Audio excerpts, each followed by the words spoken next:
ప్రాణంలో ప్రాణంగా మాటల్లో మౌనంగా చెబుతున్నా, బాధైనా ఏదైనా భారంగా దూరంగా వెళుతున్నా. మొన్న కన్న కల నిన్న విన్న కథ రేపు రాదు కదా జత.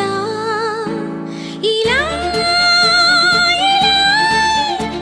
నిరాశగా దరి దాటుతున్నా, ఊరు మారుతున్నా, ఊరుకోదు ఇదా. ప్రాణంలో ప్రాణంగా మాటల్లో మౌనంగా చెబుతున్నా, బాధైనా ఏదైనా భారంగా దూరంగా వెళుతున్నా. మొన్న కన్న కల నిన్న విన్న కథ రేపు రా